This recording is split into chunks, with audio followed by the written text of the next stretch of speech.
G'day guys, my name's Miles. My name is Fez. And this is The Commodity, and today we're reacting to 9 reasons to move to Australia in 2022. This video was requested to us by Emma Robson. Thank you so much, we truly appreciate it. I finally opened her Snapchats that she sent, and she had a super serious sunburn. Yeah. Super serious.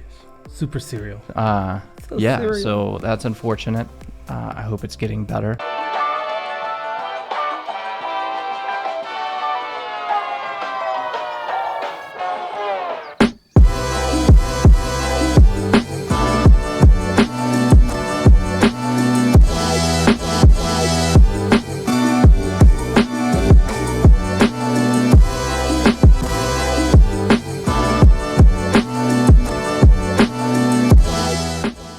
So obviously we're super interested in Australia's culture, and really cultures all around the world. That's what this channel is about. But I would love to know the 9 reasons to move to Australia in 2022. So I'm excited to check this video out. Yeah, let's see what it's got to say. Before we do, if you would, go ahead and click that subscribe button and the bell notification icon. That way you guys can stay informed on our future videos, and you can travel along with us when we do hop on a plane to travel to places. Also, if you would, go ahead and click that like button and throw a comment down below if you live in Australia, and tell us what part of Australia you live in. And if you'd like to help support the channel even more and get an exclusive YouTube short shout out, click the join button down below. So let's check it out. Let's do it. And of course, if you have any real good suggestions, we definitely want them. Yes, sure. The link to our Discord's in the description if you want to suggest any videos. Well, I mean, you said that. I'm just Did I say re-emphasizing, yeah. Oh. If you're wondering how true all of those videos telling you about how dangerous and horrible Australia is to live in, well, I can tell you now, they're all bullshit. G'day guys, my name's Ross, and I moved with my family from the UK to Australia during a global pandemic. Whilst I'm not a fan of overpopulation, I do feel like we need to inform and share with people how beautiful and wonderful this country is to live in. So this is my 9 reasons to move to Australia in 2022. Right. And the first reason is to do with your quality of life. If you're a fan of outdoor living, time with the family, general sunshine on your face and having a beer with your mates, well, you can rest assured that all of these things exist in Australia. Alright, let's go. Let's do it. Just go now. Now, because these things were important to us, coming from the UK, we realised that they weren't really in abundance, especially the sunshine type of thing. And with our jobs and our lifestyle, we soon realised that we needed to move abroad. Now, in Brisbane, with twice the amount of sunshine hours as the UK, and with better jobs that can afford us more time, we have time now to spend with our friends and our family. The only thing we're waiting for now is our loved ones to be able to visit us, but we won't have to wait too long for that now. Now, reason number 2 is a debatable subject, and that's coffee. And on this occasion, I'm going to be like most of my fellow Aussies and say that you're wrong. The coffee culture in Australia is second to none. In the UK, I thought that we liked coffee, but like America with its growing commercialism, I soon too realised that the UK coffee is a bit crap. So when I think of coffee, I always think of the UK. I don't know why.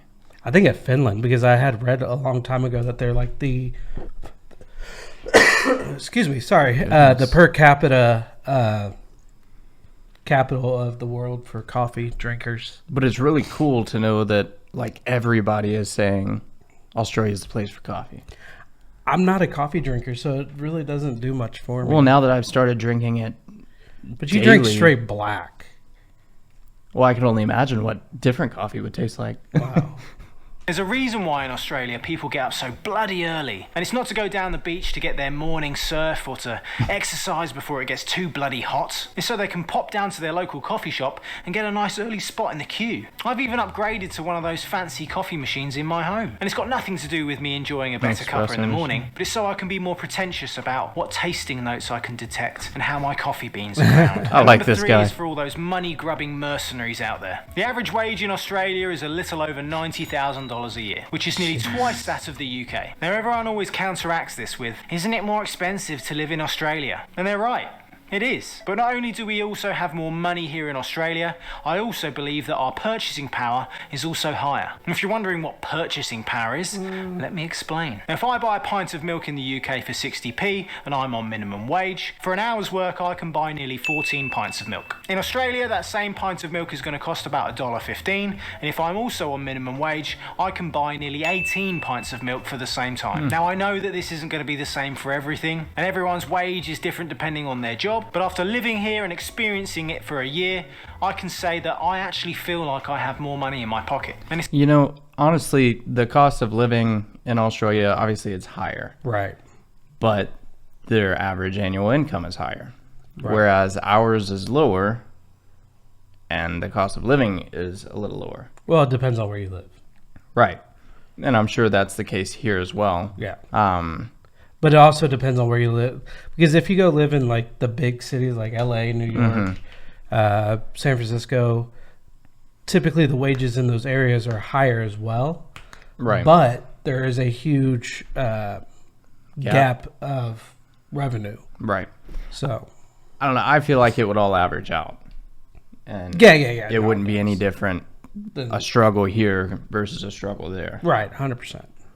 It's a bloody good feeling. The only thing I haven't found, though, is an alternative to 99p drinks in Wetherspoons. God, can you imagine what it would be like in Australia if they had drinks that cheap? I guess I'll just have to enjoy that now on visits back to the UK. Now, after a long day at work, wouldn't you like to come back and enjoy a larger house with a pool? Well, maybe that's going to happen for you. Yes, some house prices in Australia mean if you move to that city, it's going to mean a downgrade. But when we wanted to move to Australia, we meant that we wanted to move to all of Australia. And that lack of wanting to move to a specific city gave us a lot more flexibility. This allowed us to keep our options open and help us to think, what do we want from our lifestyle, and then pick something accordingly that we could afford. They just didn't care where they went. Then yeah, we probably could have afforded a bigger house, probably without a pool unless you wanted to sit there and blow it up, but it definitely wouldn't have been in a place that we wanted to live. If you're wanting to move to Australia, then be safe in the knowledge that there are bigger and better houses out there for you. Maybe not exactly where you want to live, but unless you're a millionaire, then you're probably going to have to make some sacrifices in your life. I know a major turning point for me was after a long week of teaching kids that didn't want to learn and having a scan on the internet and realising my 3-bedroom semi-detached in the UK could be upgraded for a 4-bedroom detached house with a pool in Australia. Dang. So that's a house he got? I don't know. I think that's just I wouldn't think comparable. Because he wouldn't be putting his address out there for everybody. Yeah, no, I think this is just comparable to what he had price-wise. Well, and this is Queensland, right? Yeah. Yeah, he said he was in Brisbane. And I know I keep banging on about a pool. To be honest, they're harder to maintain than sometimes I can be bothered. But you can always just buy a robot. Now, last year, some boffins made up a list of the world's most livable cities. And guess what? 4 of them were Australian. So if you live in Adelaide, Perth, Melbourne or Brisbane, then you're a lucky so-and-so. And if you still live back in the UK, well, sorry, none of them are there. And this was compiled by the Global Livability Index, and it takes into consideration factors like education, culture, your environment, crime, and even pressures on the infrastructure around you. Now, I'm sorry if I seem quite passionate about this, but as an ex-geography teacher, I'm kind of geeking out on the subject. And the reason why you should be geeking out on it too is these are the types of things that should be important to you, especially if you're going to move over here with a young family. Now, I know a lot of the previous 10 cities have fallen out of favour because of their response to COVID, but if it takes a global pandemic to expose some of the flaws of where you live, well, I suppose that's kind of a good thing. The other great thing is that most of these cities, apart from Melbourne, are still really affordable to live in. And if you want to do what I did, I checked out realestate.com.au and looked at all of the different houses that could be available within my price bracket. Now, if that's inspired you already, but you're worried about what do you need to do to actually move over here, then you might want to speak to our friends at True Blue Migration Services. True Blue... See, I thought he was about to put the plug in for the real estate place. Migration Services is one of Australia's oldest and most experienced group of MARA registered agents. They've been able to help thousands of people from all across the world. I guess they do help get residency. Yeah. Now, our move to that Australia doesn't have to do with took a long houses. time, and it was full of stress so you can work and live. And to be honest, I don't think we would have been able to make without the move some over type here of visa without using an agent ourselves. Speak to True Blue Migration Services today, and they'll be able to offer you a free consultation and tell you exactly what you need to do to move to Australia. This beautiful country. They're free advices without any obligation, and they're able to help with some of the most complex situations. So go and speak to them today, tell them we sent you, and it really helps the channel out. Now, reason number 6 should be able to help you out with any homesick feelings that you might have. And the fact is, you probably won't be the only Brit in Australia. British people in Australia make up the largest migrant group,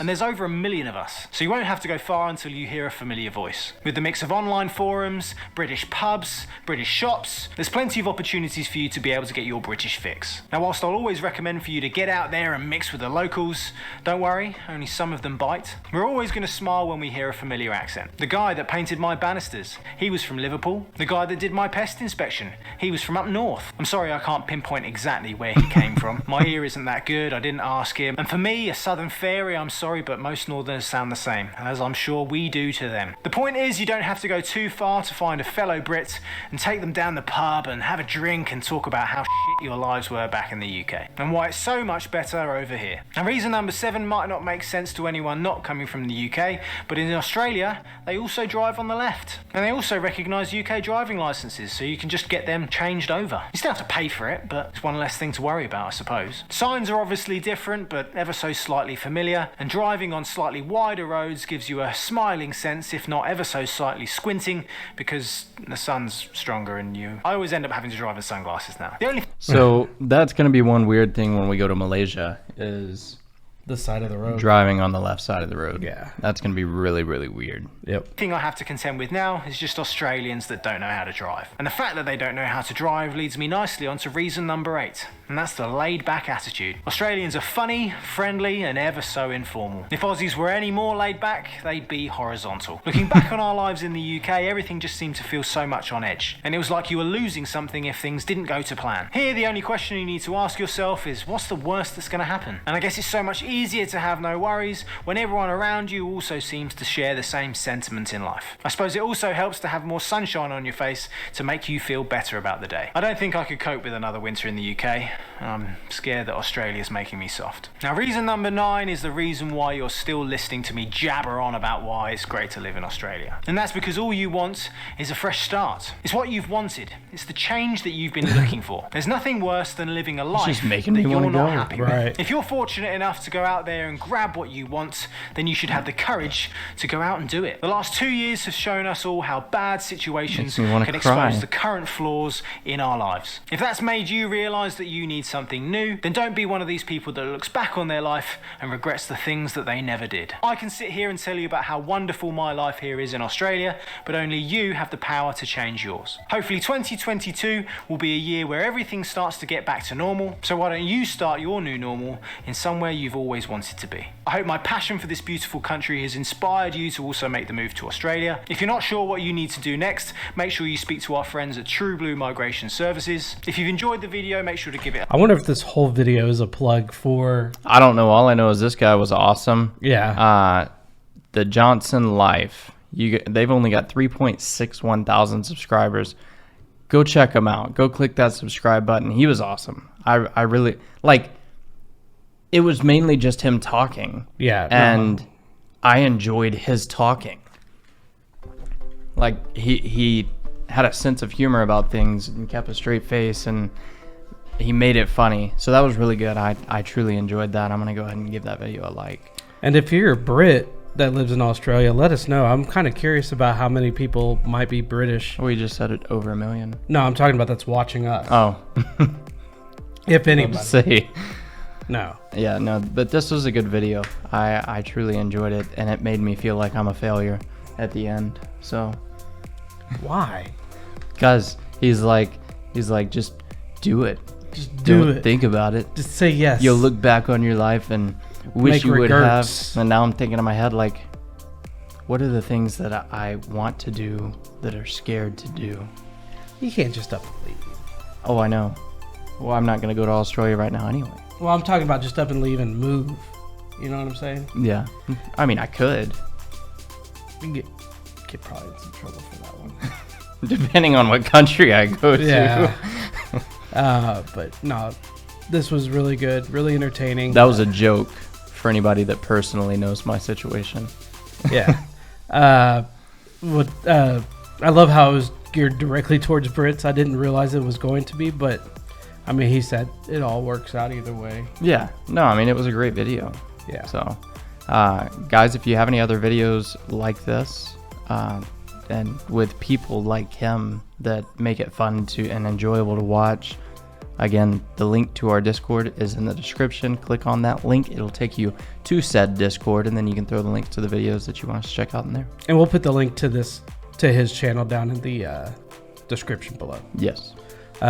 But guys, if you enjoyed this video, please hit the like button. If you want to see our future videos, hit the subscribe and the bell notification. And if you want to support us directly, hit the join button. And with that being said, My name's Miles. my name is Fez. Thanks for watching, guys. Peace. Out.